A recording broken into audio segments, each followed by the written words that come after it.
Arte France, Rosebud Productions და Lemon Street წარმოგიდგენთ დიადი მითები.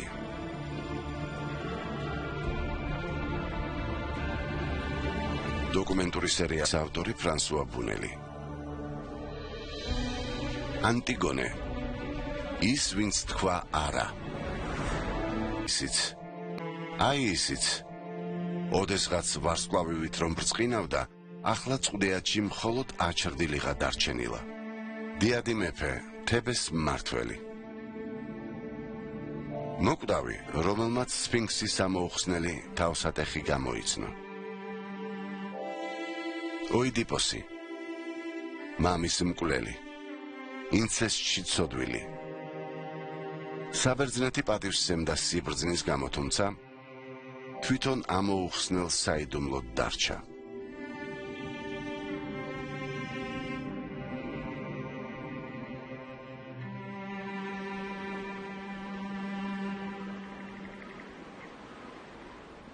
ხეტიალისთვის განწირული დევნილი, გარიყული. მხოლოდ უფროსი ქალიშვილი ანტიგონე ახლავს.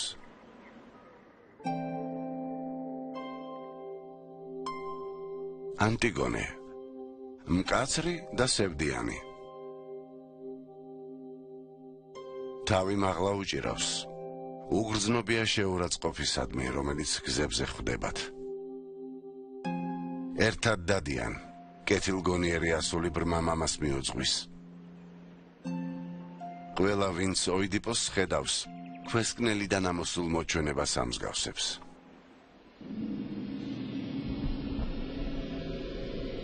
დელფოს უმაღლესმა ქურმმა ოიდიპოსს სასტიკი ბედი უწინასწარმეტყველა. შენ მოკლავ მამას და დაწვევი დედასთან.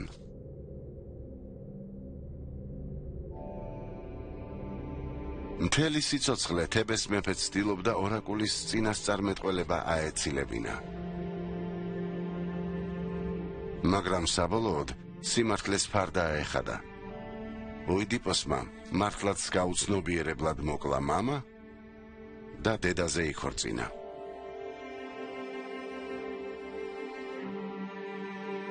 ამ კავშირის შედეგად გაჩნდა 4 შვილი. 2 ვაჟი, ეთეოკლე და პოლინიკე და 2 ასული, ანტიგონე და ისმენე. როდესაც ეს საშინელი სიმართლე უბედურმა დედამ და ცოლმა იოკასტემ გაიგო, თავი ჩამოიხრჩო.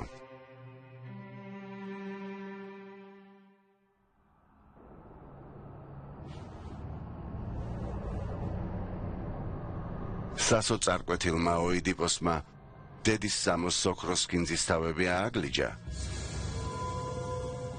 და თვალები დაითხარა.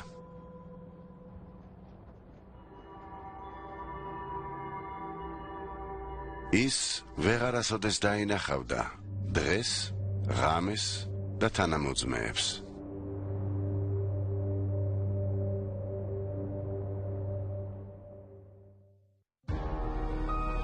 თებეს ტახტი ახლა ცარიელი იყო.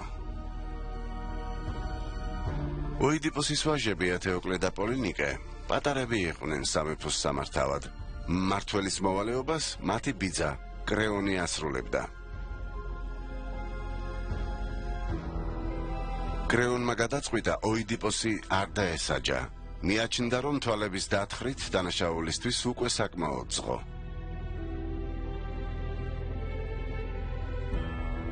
ამ გადაწყვეტილებამ აღაშფოთა ეთეოკლე და პოლინიკე. 2 ამაყი ჭაბუკი განრისხდა, რომ მათ სახელებს ჩირქი მოეცხო. ვაჟებმა ოიდიპოსი შეიპყრეს და სასახლის ჯურღმულში გამოკეტეს. მეტიც მათ გამოაცხადეს, რომ მამა სამეფო ტახტზე უარს ამბობდა და ძალაუფლება თავად მოითხოვეს.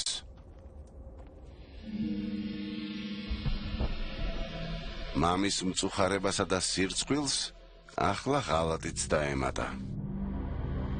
ოიდიპოსმა გააფრთხილა ვაჟები, თუ ისინი მამას პატივს აღარ მიაგებდნენ, თუ ბეცად აღმერთებს არ დაემორჩილებოდნენ და დაამცირებდნენ იმ კაცს, ვინც მათ სიცოცხლე უბოძა, სამეფოს გაყოფა מחვილით მოუწევდათ.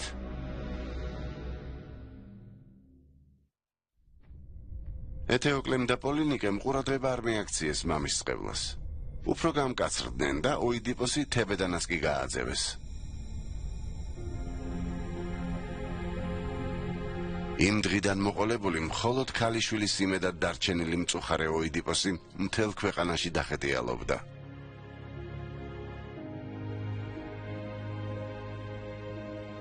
ქალიშვილი მოხუცს ისე ექცეოდა, თითქოს გმირი ყოფილიყო.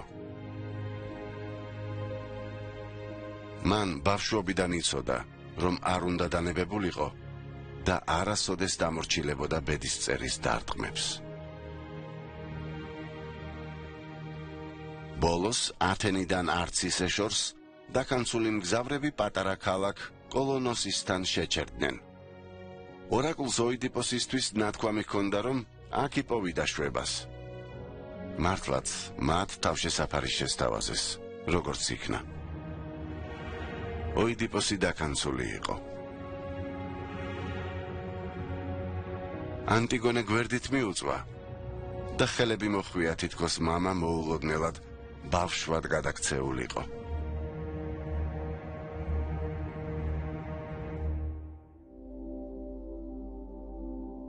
გავიდა ერთი წელი თებეს ხმაურისა და ალიაქოთისგან შორს. ერთ დღეს გამთენიისას კარზე კაკუნის ხმა გაისმა. ეს ისმენე იყო, ანტიგონეს და. აღელვებულმა მამასა და დას თებეში მომხდარი ამბები გაუმხილა.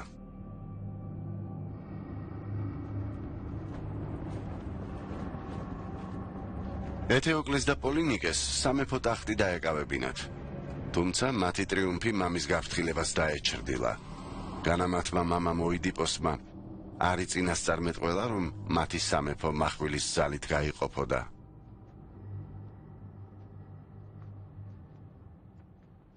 ამ წყევლის ასრულების ასაცილებლად ეთეოკლემ ასეთი რამ მოიფიქრა. კონფლიქტი რომ არ მომხდარიყო, ძმები გაიზიარებდნენ ძალაუფლებას. თითოეული ძმა ერთი წელი იმეფებდა და შემდეგ ერთმანეთს შეცვლიდნენ. პოლინიკე დათანხმდა. ეთეოკლე როგორც უფროსი პირველი ავიდოდა ტახტზე იმ პირობით, რომ ვადის სამოწურვის შემდეგ ძალაუფლებას ძმას გადასცემდა. პოლინიკე პატივს სცემდა შეთანხმებას და გადაწყვიტა, რომ უკეთესი იქნებოდა ძმის მეფობის დროს თებედან მოშორებით ყოფილიყო. მან ახლო მდებარე ქალაქ არგოსს მიაშურა, რომელსაც მეფე ადრასტემ მართავდა. იქ პოლინიკემ ცოლად მეფის ქალიშვილი შეირთო. ამით დიონისეს ქალაქ თებესა და დიდი გმირის პერსევსის ქალაქ არგოს შორის კავშირი ოფიციალურად განმტკიცდა. როდესაც პირველი წელი დასრულდა, პოლინიკე თებეში დაბრუნდა, რათა სამეფო ტახტზე თავისი უფლება მოეთხოვა.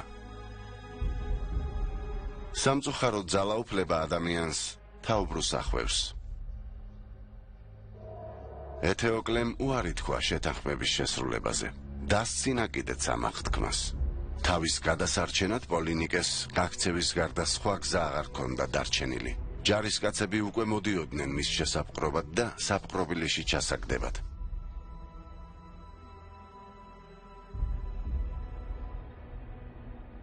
ისმენემ ღრმად ჩაისუნთქა, გულისცემა აუჩქარდა და ამბის გაგრძელებამდე სადა დამშვიდებულიყო.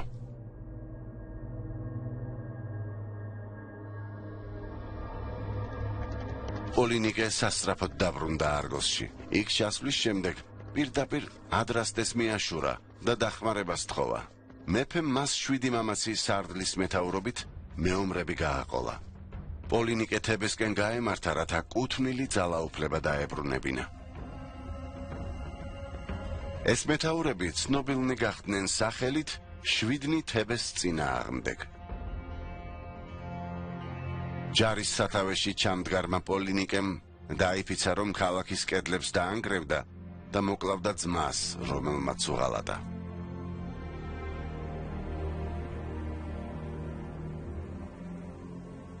ისმენეს ხმა არა მოუღია, შემდეგ კი ჩაილაპარაკა. თუ მამა ჩვენი ოიდიპოსი დაბრუნდება და ორი ძმიდან ერთ-ერთს მხარდაჭერას გამოუცხადებს, იმას ვინც მეფობის ყველაზე ღირსეულ კანდიდატად მეაჩნია. უსინათლო კაცმა თავის სუსტად გააქმნია. არა, ის არ წავა. და ეძმების საკუთარი ბედის გამკარგავნი თავად იყვნენ. თავისი საზარელი ქმედებით დამძიმებული და სასოწარკვეთილი ოიდიპოსი გრძნობდა, რომ აღარ ქონდა აღარც ძალა და აღარც მორალური უფლება, რომ ადამიანურ საქმეებში ჩარეულიყო. მწუხარებითა და სინანულით ახსავსე სიცოცხლის აზრს ვეღარ ხედავდა.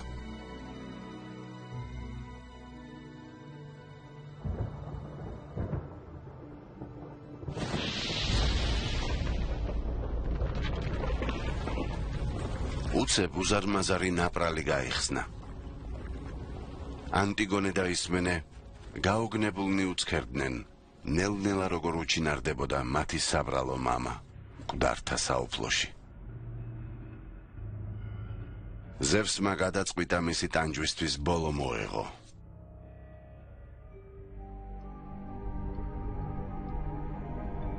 ისმენე ატირდა.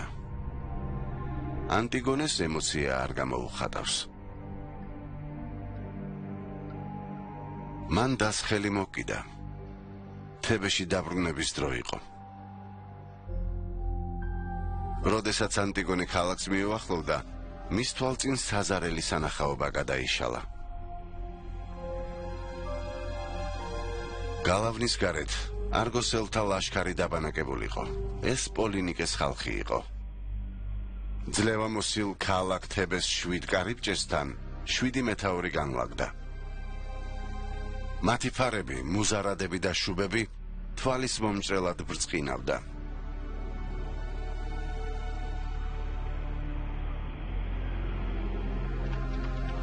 ანტიგონე პოლინიკეს მიეჭრა. კეთილგონიერებისკენ მოუწოდა. შეევედრა, რომ ძმის წინააღმდეგი არ აღიარაეღო.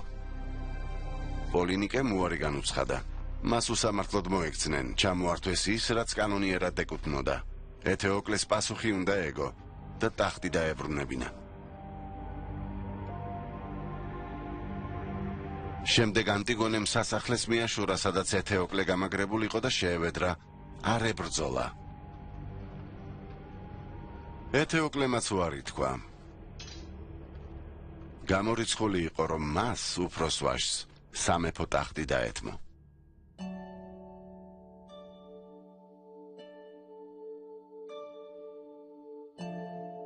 ორ ძმას შორის ომი გარდაუვალი იყო. ხოლო მათ შესაჩერებლად ანტიგონეს არაფერი შეეძლო. ის თებეს ყველაზე მაღალ კედელზე ავიდა და იქ ღამის ალბედით სიჩუმეში, სადაც ყოველი გაფაჩუნება გულს შიშით უთრთოლებდა, ელოდა როდის გაეხვეოდა სამყარო ცეცხლში. მზე ჰორიზონტზე გამოჩნდა. თებეში ირიჟრაჟა. დამძიმებული გულით ანტიგონემ გადახედა სცენას, სადაც სასიკვდილო დრამა მზადდებოდა.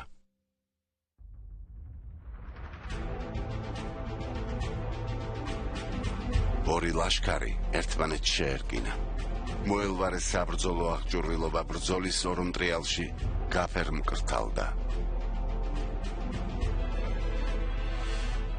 პოლინიკემ და მისმა ჯარმა არაერთხელ შეუტიეს ქალაქს. თუმცა ამაოდ თებეს კედლები აუღებელი იყო. ბრძოლა საათობით გაგრძელდა. შეტევები, ყვირილი, ბრძოლის ხიჟინა და მაინც გამარჯვებული არ ჩანდა.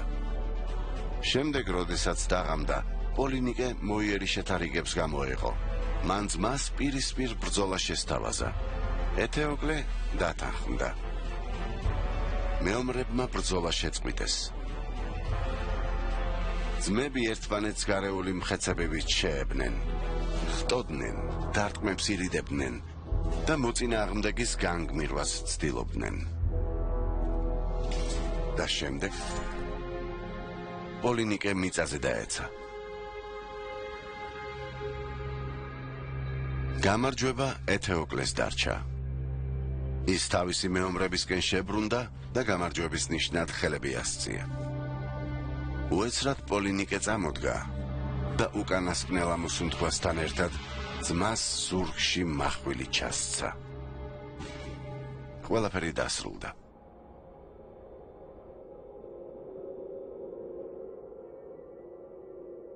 ოიდიპოსის ვაჟები მტვერში გვერდი იწვნენ. ძმებმა ერთმანეთი დახოცეს.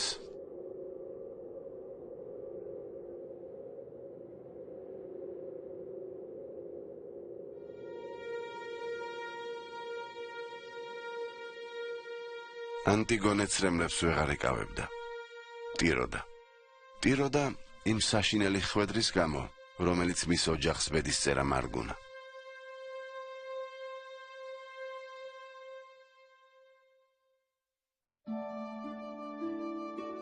საჭირო იყო დაკრძალვის მომზადება.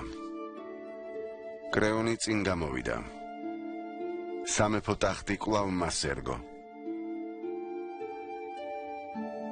მას სურდა შეექმნა ახალი სამყარო, ხელშეუხებელი კანონებით. მიზნად დაისახა ყველაფერი გაეკეთებინა, რომ ასეთი ტრაგედია აღარასოდეს განმეორებულიყო.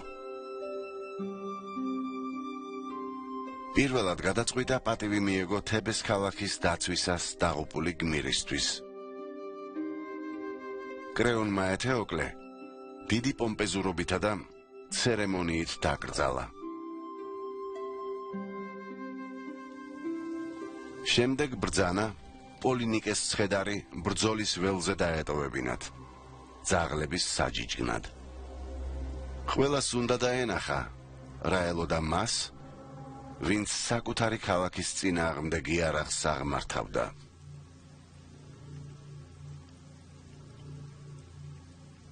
კრეონმა პოლინიკეს მიუსაჯა ის, რაც ბერძნებს ყველაზე საშინელ სასჯელად მიაჩნდათ. დაკრძალვის უფლების ჩამორთმევა, მიცვალებულისთვის შეწირვის არ გაღება და რიტუალის შეუსრულებლობა. ეს კი დაღუპული სულის ქვესკნელში ხეტიალისთვის სამუდამო გაწირვას ნიშნავდა.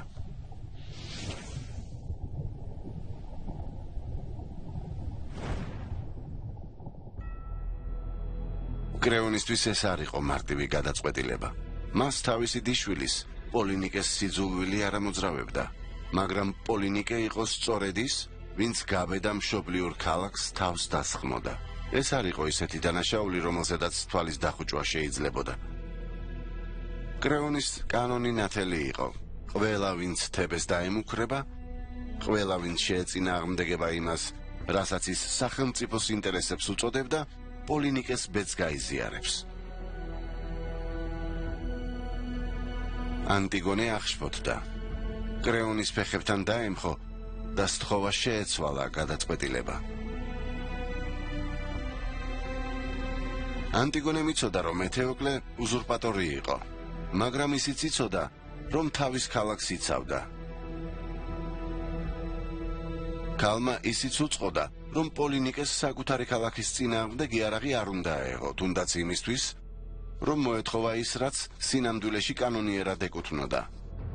მაგრამ იმასაც ვერ შეეგუებოდა, რომ მისი ძმა ჯოჯოხეთისთვის გაეწირათ. ადამიანს არ ჰქონდა უფლება ასეთი გადაწყვეტილება მიეღო. ეს მხოლოდ ღმერთებს შეეძლოთ. სიკვდილის წინაშე ყველათანა სწორი იყო.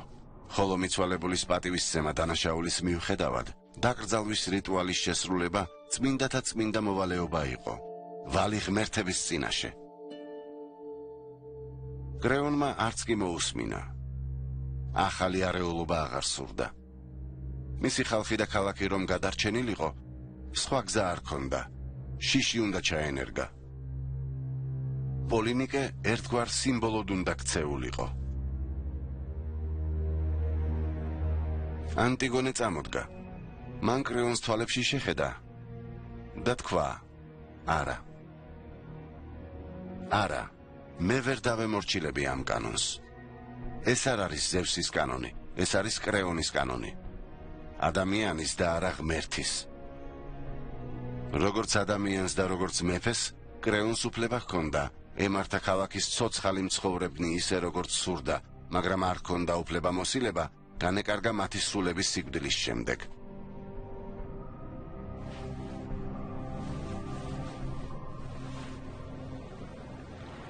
არსებობდა კანონი, რომელიც ნებისმიერ ადამიანურ კანონზე მაღლა იდგა, დაუწერელი კანონი. მიუხედავად იმისა, რომ ღმერთებმა პოლინიკე დამარცხებისთვის გაწირეს, მათ არ სურდათ, რომ მისი სული სამუდამო ხეტიალისთვის ყოფილიყო განწირული.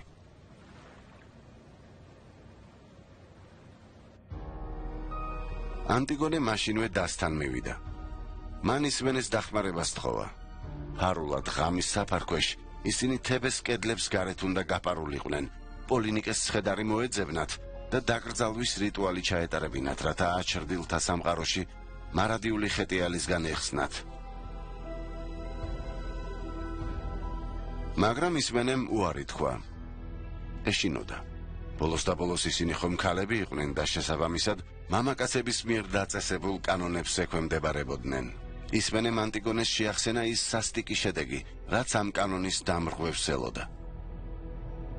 ანტიგონემ იცოდა, რომ ამ ჩანაფიქრის შესრულება მარტოს მოუწევდა.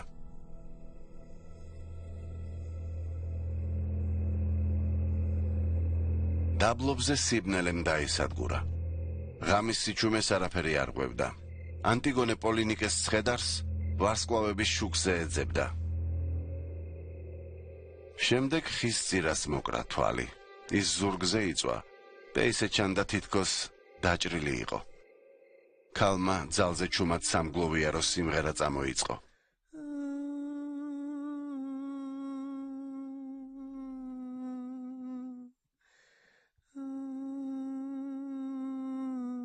ყველა წმინდა რიტუალი ჩაატარა და ძმის სხეულს მიწა მიაყარა. ანტიგონემ თავისი მოვალეობა შეასრულა. დასრულებისთანავე მცველები მისვივდნენ. შეიპყრეს და პირდაპირ სასახლეში წაიყვანეს. ანტიგონეს წინააღმდეგობა არ გაუწევია, როდესაც ამ საქმეს ასრულებდა, ხომ კარგად იცოდა რაც ელოდა. ყმაწვილი ქალი კრეონის წინ იდგა. მეფის მზერა მკაცრი იყო, მაგრამ ქალს თავი არ დაუხრია. კრეონი საკმაოდ შეშფოთებული ჩანდა. ნანობდა, რომ ახალი კანონი გამოსცა. გამოცხადებული ჰქონდა, რომ ყველაზე მკაცრი სასჯელი დაემუქრებოდა ნებისმიერს, ვინც ამ კანონის დარღვევას გაბედავდა. შესაბამისად ანტიგონე უნდა მომკვდარიყო. მცველებიდან ვერავინ გაბედა მისთვის თითი დაეკარებინა. ქალი შეუპოვრობით ყველა მოხიბლული იყო. ის მათ წინ ამაყად მიაბიჯებდა. თებეს მოქალაქენი შეშფოთებით უცქერდნენ, როგორ მიდიოდა ანტიგონე ქალაქის სამარხამდე. ეს მისი ოჯახის, ლაბდაკიდების აკლდამა იყო.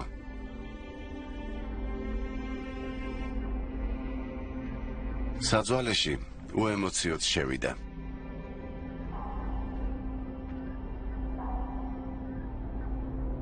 თავიდან მცველები ყოყმანობდნენ. შემდეგ კი შესასვლელს ქვა მიადგეს. აკლდამა დაილუქა. ანტიგონეს სხვა არაფერი დარჩენოდა, მხოლოდ სიკვდილს ტანჯვისგან გათავისუფლებას ელოდა. ასე გარდაიცვალა ანტიგონე, ცოცხლად დამარხული იმის გამო, რომ დარჩა ერთგული პრინციპის, რომელიც ნებისმიერ კანონზე მაღლა დგას. პირველად ისტორიაში ვიღაცას ეყო გამბედაობა წასულიყო ძალაუფლების წინააღმდეგ. ანტიგონემ მეამბოხემ სინდისის სახელით წარმოუდგენელი შეუპოვრობისთვის საფასური სიცოცხლით სღო.